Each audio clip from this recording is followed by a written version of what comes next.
오늘은 야베스의 기도라는 제목으로 여러분들과 하나님 주시는 소중한 말씀 나누도록 하겠습니다. 여러분 혹시 이 덩케르크라는 영화 혹시 보셨습니까?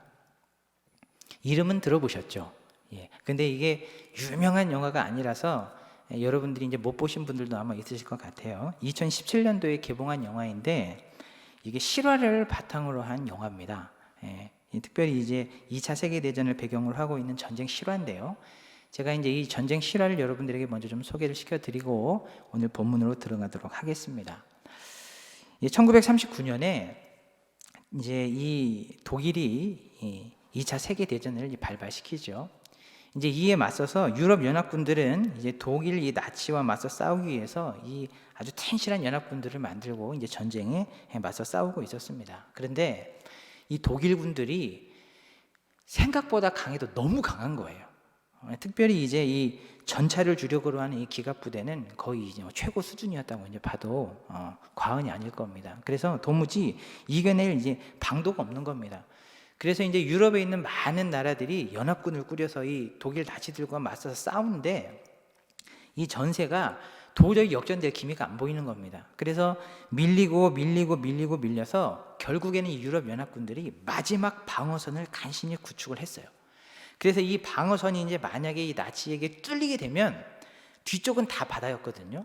그러니까 약 40만 명이나 되는 연합군들이 이제 몰살할 수 있는 이 위기에 처하게 된 겁니다.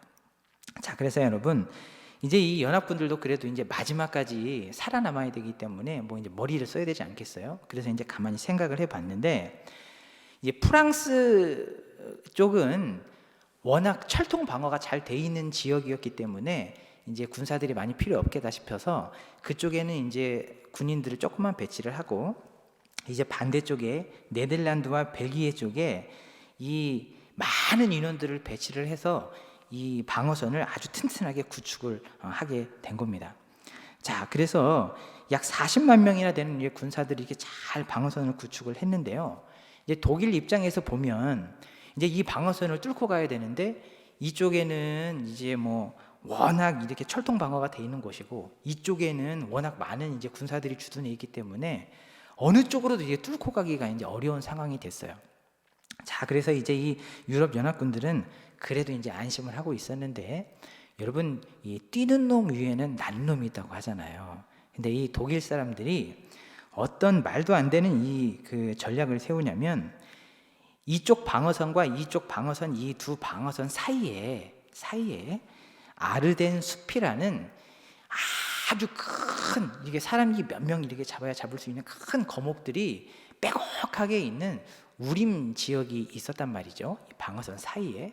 그런데 이제 뭐 유럽 연합군도 마찬가지였고 독일 군사들도 마찬가지고 이곳을 뚫고 뭐 지나간다는 것은 상상도 할 수 없는 일이고 뭐 독일 입장에서도 그거는 뭐 말도 안 되는 전략이었는데 독일은 그 작전을 감행을 합니다. 그래서 아무도 예상하지 못한 이 방어선 가운데에 아르덴 숲이라는 곳으로 전차를 몰고 가기 시작해요. 그래가지고 이제 뭐 많은 사람들이 반신반의했죠. 이제 이 작전을 하고 있는 독일조차도 반신반의를 했습니다만은 결국 이 작전이 성공을 해버립니다. 그래가지고 이 독일군이요 방어선 한 가운데로 뚫고 들어가서 뒤쪽에서 이 연합군들을 탁 치는 바람에 이 연합군들은 이제 수세에 몰리게 된 거예요. 그래서 이제 절체절명의 위기에 몰리게 된 겁니다. 그래서 이제는 정말 마지막으로 이 연합군들이 배를 타고 영국으로 도망가는 방법 말고는 살아남을 수 있는 방법이 없는 거예요. 그래서 이제 이 연합군들이 항구로 몰리기 시작했는데요. 이 영국으로 배를 타고 갈 수 있는 그 당시에 항구가 3개가 있었답니다. 근데 이 나치들이 머리가 굉장히 좋았던 모양이에요. 이미 그걸 간파를 하고 항구 2개를 점령을 해버렸어요. 그리고 마지막 남은 이 덩케르크라는 해안 도시로 이 연합군 약 40만 명이 다 모이게 된 겁니다. 그쪽으로 도망을 하게 된 상황이에요. 근데 참 이 기구한 것은 이 덩케르크라는 해안 도시는 뭐 이렇게 숨을 만한 방어 뭐 이런 진지나 뭐 은신처나 이런 것들이 하나도 없이 그냥 이렇게 펑 트인 오픈된 이제 그런 지역이었던 거죠. 탄약도 한 8시간 정도밖에 이제 버틸 수밖에 없는 그런 위기에 놓이게 되세요. 자, 이제 여러분 독일 군대는 볼 게 없습니다. 이제 전차 몰고 가서 그냥 쭉 밀어버리면 그냥 이 전쟁은 끝나는 거예요. 거의 99.9% 이제 승패가 갈린 상황이란 말이죠. 이런 상황을 우리가 사자성어로 천재이루라고 하죠. 그러니까 천년에 한 번 올 기회, 이런 기회를 지금 독일군이 잡은 거예요. 그런데 이제 이 연합군 쪽에서도 어찌든지 한 사람이라도 살려보고자 이제 작전을 피는데, 뭐 일명 다이나모 작전이라고 그래서, 여러분 이름은 좀 거창한 것 같지만 특별한 게 없습니다. 물자고 총이고 뭐고 다 필요 없으니까 다 버리고 무조건 도망쳐라, 무조건 살아서만 와라, 이런 이제 작전을 펴게 된 거예요. 근데 이제 여러분 생각해 보세요. 영국군도 이런 말도 안 되는 작전에 군사를 투입한다는 게 너무 이제 전력 낭비인 것 같아서 연합군 측에서도 여기에 뭐 이렇게 추가적으로 이게 전력을 배치하지 않고 그냥 살아 나와라, 그냥 살아만 나와라, 이렇게 이제 명령을 때린 겁니다. 자, 여러분 이 정도로 지금 연합군들은 소망이 없는 절망적인 상태였어요. 이 작전 자체도 굉장히 말이 안 되는 작전이었고요. 자, 그런데 이때 영국의 이 국왕이 온 국민들에게 5월 26일 기도의 날을 선포를 합니다. 기도의 날. 그래서 이날만큼은 전 국민이 영국군과 연합군과 이 작전을 위해서 기도하자. 군인이어도 기도하고, 군인이 아니어도 기도하고, 교회 다니는 사람도 기도하고, 교회 안 다니는 사람도 기도하고, 이날만큼은 모든 백성들이 다 같이 이를 위해서 기도하자 하고 기도의 날을 선포를 해요. 그리고 모든 사람들이 같이 기도를 했습니다. 자, 근데 여러분 이렇게 기도를 한 이날 놀라운 기적들이, 미스테리라고 하는 그런 기적들이 이제 하나씩 일어나기 시작하는 거예요. 무슨 일이 일어나냐면요, 이 히틀러의 입장에서는 여러분 이제는 수세에 몰린 이 연합군들 약 40만 명을 탱크로 밀어버리면 그냥 끝나는 전쟁인데 불구하고 갑자기 느닷없이 공격 중단 명령을 내려요, 히틀러가. 근데 여러분 이 전쟁 역사에서 이 장면을 아직도 미스테리라고 합니다. 예수 믿는 사람이든 안 믿는 사람이든 일반적으로 이 역사를 연구하는 사람들도 왜 히틀러가 99.9% 승리를 앞에 두고 있는 이 시점에 갑작스럽게 공격 중단 명령을 내렸는가, 이것은 아무도 알 수 없는 미스테리다, 이렇게 얘기를 할 만큼 놀라운 일들이 일어난 거예요. 자, 이제 연합군들은 시간을 벌었습니다. 그렇죠? 그래서 이 기도의 날을 선포한 5월 26일부터 약 9일 동안 역사에 단 한 번도 없었던 대규모 철수 작전이 이제 펼쳐지는 거예요. 이제 이 사람들 살려야 되잖아요. 그래서 이 철수를 하게 된 영국 군인이 22만 6천 명이고요. 벨기에 연합군이 11만 2천 명에 달합니다. 이거는 전쟁 역사에서도 굉장히 믿기 힘든 이런 작전이었죠. 자, 근데 여러분 이 많은 이 전쟁을 논하고 연구하는 사람들이 이 독일의 실패의 원인을 이제 몇 가지로 보고 있는데요. 우리가 지금 방금 살펴본 것처럼 첫 번째, 이 이해할 수 없는 독일의 치명적인 오판. 왜 그때 전차로 밀고 가지 못했는가? 조금만 더 밀고 갔으면 이게 끝날 수 있었는데 왜 거기에 지체를 했었는가? 이런 이 원인 첫 번째로 꼽고요. 또 하나 이 사람들이 미스테리를 뽑고 있는 이 원인 중에 하나는 뭐냐면, 그 당시에 때마침 일어났던 기이한 자연현상 때문에 그렇습니다. 그 당시에 어떤 일이 있었냐면, 참 희한하게도 갑자기 천둥 번개를 동반한 폭우가 몰아치기 시작했대요. 그래서 독일 군들은 비행기를 띄울 수 없는 상황인 거예요. 전차도 기동하기가 굉장히 어려워진 겁니다. 근데 참 희한한 것은요, 덩케르크 지역에만 비가 안 왔어요. 사람들은 이런 상황들을 아직도 미스테리라고 얘기하는 거예요. 두 가지 미스테리. 왜 히틀러는 그때 왜 여사를 몰아서 밀어버리지 않았는가? 두 번째, 그때 갑자기 내렸던 폭우, 덩케르크 지역에만 내리지 않았던 그 폭우는 도대체 무엇으로 이걸 해석을 해야 하는가? 두 가지 미스테리라고 얘기를 합니다. 근데 여러분, 그 사람들은 예수를 안 믿는 사람들이기 때문에 야, 이게 미스테리다, 이게 해석이 안 된다, 이렇게 얘기할 수 있지만, 여러분 우리는 신앙의 관점으로 보았을 때 이게 왜 일어나게 되는지 우리는 알고 있지 않습니까? 그렇죠? 영국에서 기도의 날을 선포하고 기도하기 시작했을 때에 하나님이 그 가운데 개입하신 줄로 믿습니다. 하나님께서 개입하시니까 역사가 일어난 겁니다. 여러분, 이 놀라운 기적, 우리가 상식적으로 이해할 수 없는 이런 일들이 지금도 많이 일어나고 있잖아요. 이러한 일들의 배후에는 누가 있었냐? 하나님이 있었고요.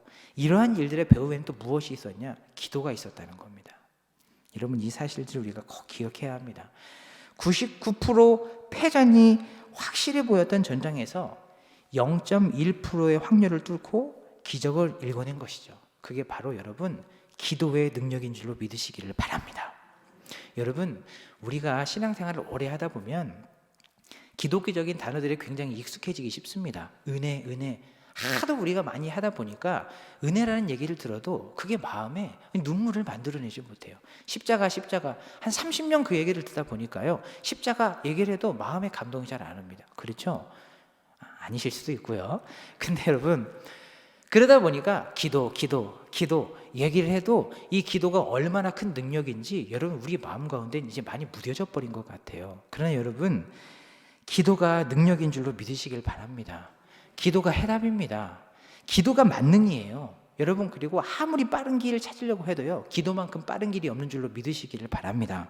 그래서 여러분, 오늘 우리가 이 밤에 이제 말씀을 나눌 텐데, 말씀을 들으시면서 저는 한 가지 소원을 합니다. 저와 여러분들의 마음 가운데 이 한 가지 마음이 부어졌으면 좋겠어요. 내가 오늘 이 밤부터 다시 기도를 시작해야 되겠구나. 기도가 이렇게 능력이 있는 거라면 내가 기도 시작해야 되겠구나. 이런 마음들이 저와 여러분들의 마음 가운데 새롭게 부어지는 귀한 축복이 있기를 바랍니다. 여러분, 이제 오늘 우리가 본문으로 한번 들어가 볼 텐데요. 오늘 우리가 만날 인물, 여러분 이제 많이 들어서 알고 계신 야베스라는 분인데, 먼저 성경이 이 야베스라는 분을 어떻게 소개하고 있는지 우리가 이제 먼저 한번 좀 살펴보면 좋을 것 같아요.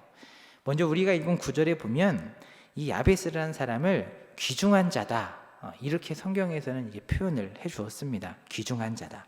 이게 카바드라는 단어를 썼는데, 이제 이 카바드라는 단어가 어떤 의미로 어디에 쓰였는지를 이렇게 잘 취합해 봤을 때, 오늘 본문에서 이 단어의 구체적인 의미, 이 야베스를 일컬어 얘기했던 귀중한 자라고 얘기했던 이 의미는 세 가지를 포함하고 있어요. 첫 번째, 재산이 많은 이 부유한 재산가임과 동시에 높은 사회적 지위와 명예도 가지고 있음과 동시에 인격적으로도 훌륭해서 존경을 받고 있는 사람, 이 세 가지 의미가 이 안에 포함되어 있다고 봐도 여러분 무리가 없겠습니다. 그러니까 여러분, 하나님이 야베스는 귀중한 자다 이렇게 얘기했을 때 이 야베스는 부도 가졌고 사회적인 명예도 있었고 그리고 사람들에게 존경받는 이 사람이었다는 것을 우리는 이 본문 안에서 살펴볼 수 있습니다. 여러분, 참 부럽지 않습니까? 너무 이상적인 사람 아닙니까? 많은 어머니들이 원하시는 자녀상이잖아요. 아니에요? 맞죠? 아멘이 막 나오잖아요. 여러분, 그리고 모든 자녀들이 꿈꾸는 마치 롤모델과 같은 그런 이런 분 아닙니까? 야베스라는 사람 참 매력 있는 분이에요. 자, 그렇다면 여러분, 도대체 이 야베스 같은 사람은 어떤 부모 밑에서 어떤 교육을 받고 어떻게 자라야 이런 사람이 될 수 있었을까요? 이제 우리가 한번 살펴볼 텐데요. 물론 우리가 꼭 많이 가져야 하나님의 영광을 드러내는 삶을 살았다, 이렇게만 얘기할 수는 없습니다. 그러나 또 이런 모양으로 쓰임 받는 것도 나쁘지 않겠다는 생각이 들어요. 아멘이시죠? 아멘이 나왔습니다. 자, 여러분, 그런데 이 야베스라는 사람을 성경에서는 귀중한 자다, 부와 명예와 존경받을 만한 인품과 이런 것들을 두루 갖춘 사람이다라고 얘기했지만, 사실 여러분, 이 야베스라는 사람은 처음부터 그런 사람은 아니었어요. 솔직히 얘기하자면 사실 야베스는 이런 사람이 될 만한 조건이 눈 씻고 찾아볼래야 한 개도 없는 사람이었습니다. 쉽게 얘기하면 그가 살아온 태생과 환경들을 보면 마치 폐허 같다고 얘기를 해도 틀리지 않겠다라고 할 만큼 이 사람의 과거는 사실 굉장히 열악했어요. 이제 우리가 얼마나 이 사람이 열악한 환경 속에서 태어났고 자란지 한번 볼 텐데, 9절에 보면 야베스가 어떤 환경에서 태어났고 자란 사람이었는지 몇 가지 힌트를 주고 있습니다. 자, 이제 첫 번째로 보면요, 여러분, 야베스의 이름을 누가 지어줬다고 나오죠? 거기에 보면 어머니가 지어줬다고 나옵니다. 9절에. 그렇죠? 근데 여러분, 그 당시에는 일반적으로 자녀를 낳으면 일반적으로요, 자녀들의 이름은 아버지가 지어주게 되어 있습니다. 그러니까 우리가 이런 상황들로 봤을 때 야베스의 아버지가 돌아가신 건지 이런 것들은 성경에 나오지 않겠지만 않아서 우리가 알 수 없지만, 그러나 이것 하나는 우리가 분명히 알 수 있어요. 정상적으로 아버지가 가정을 돌보고 있는 그런 평범한 환경 속에서 태어난 것은 아니에요, 야베스가. 그러니까 우리가 생각하는 그런 좋은 가문, 좋은 교육을 받을 수 있는 그런 환경, 이런 데에서 야베스가 태생부터 그렇게 좋은 환경에서 태어난 건 아니란 말이에요. 어쩌면 우리가 생각하는 것보다 훨씬 더 열악한 상황 속에서 태어났을 수 있습니다. 근데 앞에 이제 우리가 계속 말씀을 살펴보시면요, 정말 그렇겠구나 하는 생각이 드실 거예요. 자, 이제 두 번째로 이 야베스의 과거가 얼마나 열악했는지 두 번째 힌트를 주는데요, 이 야베스의 이름 안에 그 힌트가 담겨 있습니다. 이 야베스라는 이 단어는 기본적으로 슬픔, 고통, 이런 의미를 가지고 있어요. 그러니까 이 야베스의 이름은 슬픔의 아들, 고통의 아들, 이렇게 생각하시면 틀리지 않겠어요. 여러분, 우리가 보통 자녀의 이름을 지을 때 있지 않습니까? 자녀의 이름을 지을 때 부모가 그 자녀들이 정말 그런 삶을 살기를 바라는 소원을 보통 그 이름에 담습니다. 여러분, 그렇죠?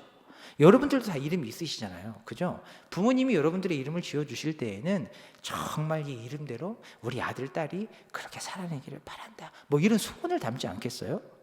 저도 저희 아이들 이름을 지을 때 그런 소원들을 담았습니다. 주민, 무슨 뜻일까요? 주인 주의 백성민. 저희 아이들의 이름은 굉장히 한자가 단순하고 쉽습니다. 주인 주의 백성민, 주님의 백성으로 평생 살기를 바란다, 정말 그렇게 소원합니다. 둘째, 주경, 주인 주의 경배할 경자. 쉽죠? 주님을 경배하는 삶을 평생 살아라, 그렇게 하나님 경배하는 행복한 삶을 살아라, 이런 소원을 담았어요. 정말 그렇게 되길 바라고요. 셋째, 경민, 이 주민이와 주경의 이름을 한 개씩 따서 붙였습니다. 경배할 경자의 백성 민자예요. 저희 아이들 이름은 복잡하지 않습니다. 하나님을 경배하는 백성으로 살라는 거예요. 정말 그렇게 되길 바라고요. 이제 넷째, 보통 이름을 얘기하면 이제 사람들이 왜 그렇게 이름을 지었는지 굉장히 의구심을 많이 가져요. 넷째 이름이 다민입니다. 다민. 다자가 마늘 다자예요. 마늘 다자의 백성 민자. 여러분들이 추측하시는 바로 그 이유도 하나가 있습니다. 많이 다산하고 이렇게 생육하고 번성이라, 이런 의미도 있는데요, 사실은 여러분 다니엘서에 보면 많은 사람을 옳은 대로 돌아오게 하는 신실한 사람에 대한 구절이 있습니다. 그렇죠? 이제 넷째의 이름은 너는 그런 삶을 살아라. 너 때문에 많은 사람들이 예수님께로 돌아오는 그런 일들이 너를 통해 있었으면 좋겠다, 소원했습니다. 보민이는 보배 보의 백성민자고요, 은민이는 은혜 은자의 백성민자입니다. 그냥 설명을 안 해줘도 금방 이해가 되죠? 효민이, 지금 우리 뱃속에 있는 일곱째는 효민이에요. 효민이. 왜 효민일까요? 하나님에게 효도해라, 그래서 효민입니다. 그리고 하나님께서 우리에게 만약에 아이를 한 명 더 주신다면 여덟째의 이름은 시경입니다. 떼시자에 경배할 경자예요. 시마다 때마다 하나님을 경배하고 하나님을 예배하는 그런 행복한 삶을 살아라. 만약에 여덟째 아들을 주신다면 저희는 시경으로 짓겠습니다. 제가 이제 이런 우스갯소리를 여러분 드렸지만 제가 무슨 얘기를 하고 싶은 거냐면요, 여러분 부모는 자녀의 이름을 지을 때 심혈을 기울입니다. 왜냐하면 정말 그 자녀의 인생이 그 이름대로 되기를 바란 소원을 담기 때문에 그래요. 그래서 웬만하면 부모가 자녀의 이름을 험악하게 짓는 법은 잘 없습니다.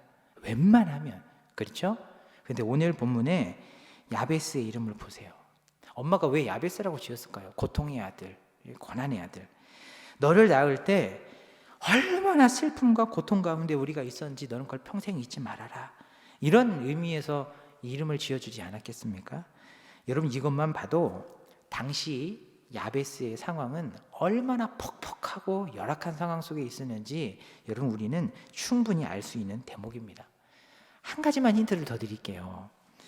자, 여기에서 특별히 이제 이 야베스를 낳을 때 엄마가 수고로이 낳았다라는 표현을 성경에 쓰고 있는데요, 여기 수고로이라는 단어는 이제 그 여자가 출산을 할 때 느끼는 이 산고 있지 않습니까? 고통. 이 산고와 깊은 관계가 있는 단어예요. 그러니까 야베스를 낳을 때 해산의 고통이 이만저만이 아니었던 것 같아요. 물론 모든 아이를 낳을 때는 다 해산의 고통이 이만저만이 아니시겠지만 그럼에도 불구하고 특별히 이 지나친 산고의 고통이 있었던 것 같아요. 그런데 여러분, 이 지나친 산고는 일반적으로 큰 불행이나 재난 상황을 비유적으로 표현했습니다. 이제 그 대표적인 예가 사무엘상 4장에 보면 무슨 일이 일어나냐면요, 하나님의 법궤를 블레셋에 뺏기는 이런 말도 안 되는 상황이 사무엘상 4장에 일어나는데, 이때에 엘리의 아들 홈니와 비느하스가 둘 다 죽어버립니다. 근데 그 소식을 듣고 엘리도 죽어버려요. 그러니까 이 엘리 제사장 가문이 완전히 몰락하는 상황이 됐죠. 이런 비참하고 처참한 상황을 그 당시에 이 엘리의 며느리의 산고의 고통을 통해 상징적으로 표현한 장면이 사무엘상 4장에 나온단 말이에요. 그러니까 이런 점을 우리가 고려했을 때 야베스의 어머니가 야베스를 낳을 때 산고의 고통이 유독 심했다는 것은 당시의 모자의 이 상황, 특별히 야베스의 상황이 얼마나 어렵고 얼마나 열악한 상황이었는지를 우리가 금세 알 수 있는 단서가 된단 말이에요. 여러분 한번 보세요. 야베스가 부도 가지고요, 명예도 가지고요, 사람들에게 존경받을 만한 인품도 두루두루 갖추고 있는 이런 사람이 될 만한 어떤 그런 이 거리가, 건덕지가 한 개라도 보이냔 말이에요. 가만히 보면 그렇게 될 법할 만한 조건이 하나도 없는 사람입니다.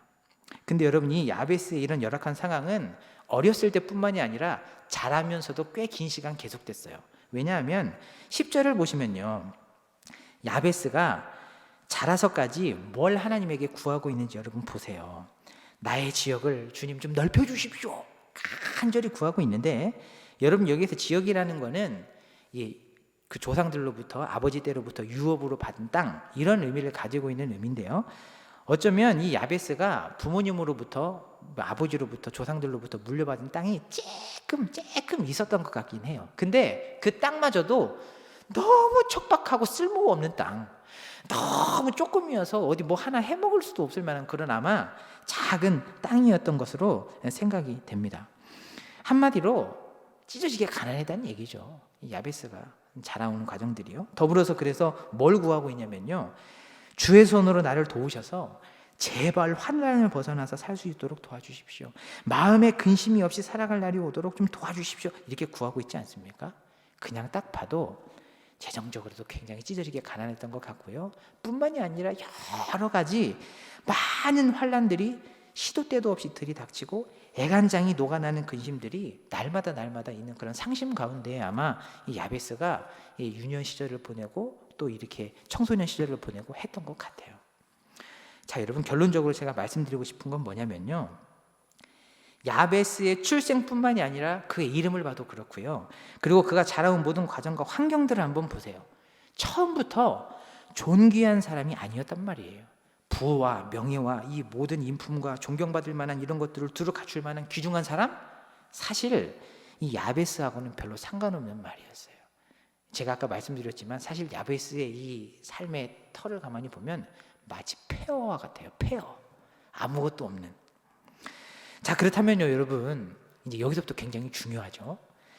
야베스는 이 폐허 같은 토양 속에서도 어떻게 이런 존귀한 사람이 될 수 있었을까? 이게 굉장히 중요한 비밀입니다. 10절에 하나님이 그 비밀을 담아두셨어요. 10절에 보면 이렇게 기록이 되어 있습니다.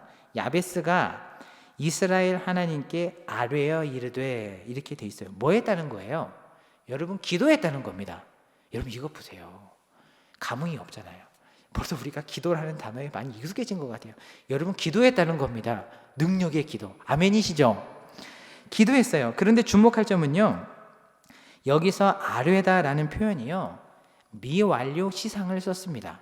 그러니까 이제 원문에 미완료 시상을 썼다는 것은 어떤 의미를 부각시키고 싶은 거냐면요, 과거, 오래전 과거부터 지금까지 계속, 오늘까지 계속 해왔다는 그런 상황, 이런 상황들을 부각시키고 싶을 때는 미완료 시상을 쓴단 말이에요.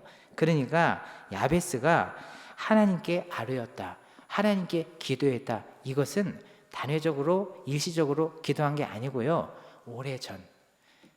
오래전부터 지금까지, 오늘까지 계속 하나님 앞에 기도해 왔다는 것을 오늘 본문은 설명하고 싶은 겁니다. 여러분, 야베스는요, 자라오는 과정들 속에서 늘 기도를 선택했던 것 같아요.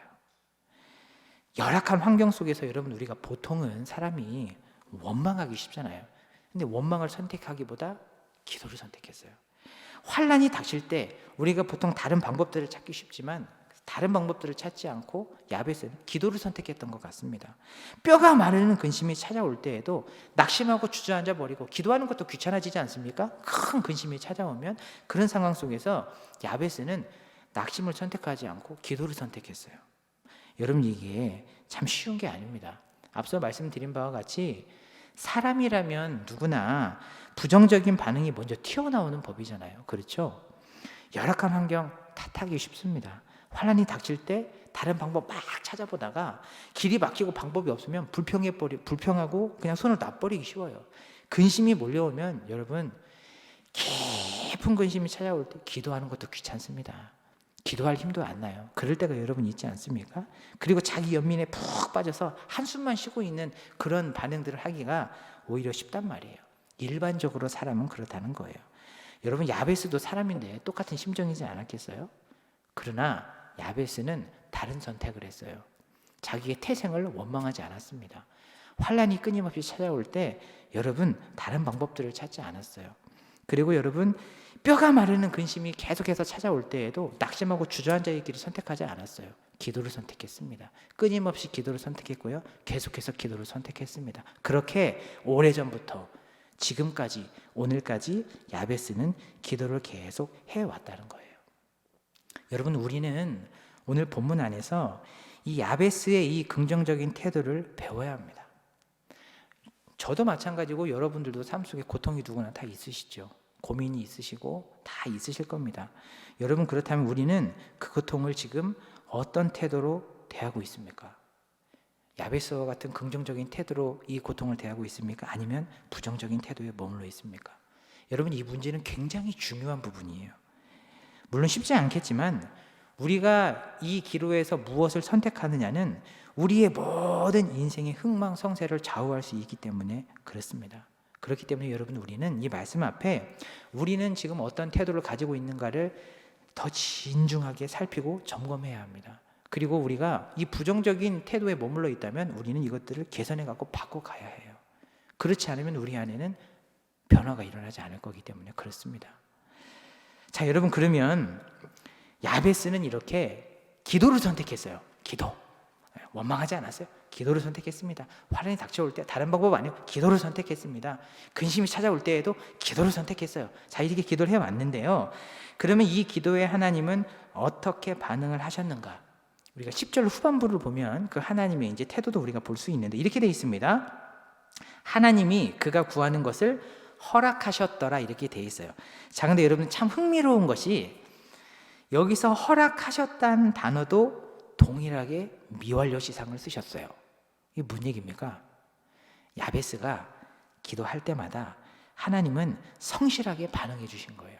야베스가 기도하는 그때마다 하나님은 성실하게 그 기도에 성실하게 반응을 해주시고 응답해 오셨다는 겁니다. 과거 오래전부터 지금까지 오늘까지 계속 야베스의 삶 속에 하나님은 그렇게 함께 하셨다는 거예요.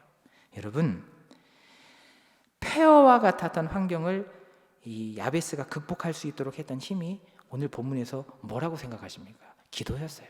기도. 끊임없이 몰아치는 환난에서 그를 건져주었던 힘은 뭐였죠? 다른 게 아니고요, 기도였어요. 근심하는 마음의 평강과 기쁨을 주어서 그래서 그것들을 잘 극복해낼 수 있도록 했던 힘이 어디에서 나왔죠? 기도에서 나왔습니다. 여러분, 결국 아무도 그런 사람이 되리라고 상상하지 못했던 이 야베스 한 사람, 이 한 사람이 부와 명예와 사람들에게 존경받을 만한 인품을 두루 겸비한 존귀한 자로 세워질 수 있었던 비밀은 어디에 있었냐면요, 기도에 있었어요. 폐허와 같은 곳에서도 하나님은 기도를 통해 이런 존귀한 자를 세워내실 수 있는 줄로 믿으시기를 바랍니다. 여러분, 그래서 기도가 능력인 거예요. 여러분, 그래서 기도가 해답이고 기도가 만능인 겁니다. 그리고 기도가 가장 빠른 길이에요. 여러분, 원망하기보다 기도를 선택하세요. 다른 방법보다 기도를 선택하십시오. 낙심하기보다 기도를 선택하세요. 성실하신 우리 주님께서 야베스의 기도에 성실하게 반응하시고 응답하신 것처럼 우리의 삶 가운데에도, 우리의 기도에도 그렇게 응답하실 줄로 믿습니다. 아무리 폐허와 같은 환경 속에서도 하나님은 여러분들의 자녀를, 여러분들의 남편을, 여러분들의 아내를 존귀한 자로 세우실 수 있어요. 아멘이십니까? 말씀을 맺으면서요, 우리 성도님들 이렇게 다들 기도를 하시는 분들이니까 기도를 이렇게 하시다 보면 하나님이 그 기도에 막 응답해 주시는 그런 간증들 많이 있으시잖아요. 그렇죠? 이제 저도 여러분들하고 나눌 만한 소소한 간증 한두 가지 뭐 나누고 오늘 말씀을 맺을까 합니다. 여러분, 저는 이 5남매 중에 막내거든요. 근데 이제 여러분 늦둥이라는 건 들어서 아시죠? 저희 아버지가 55에 저를 낳았어요. 그래서 이제 형님들 누님들하고 나이 차가 굉장히 많이 납니다.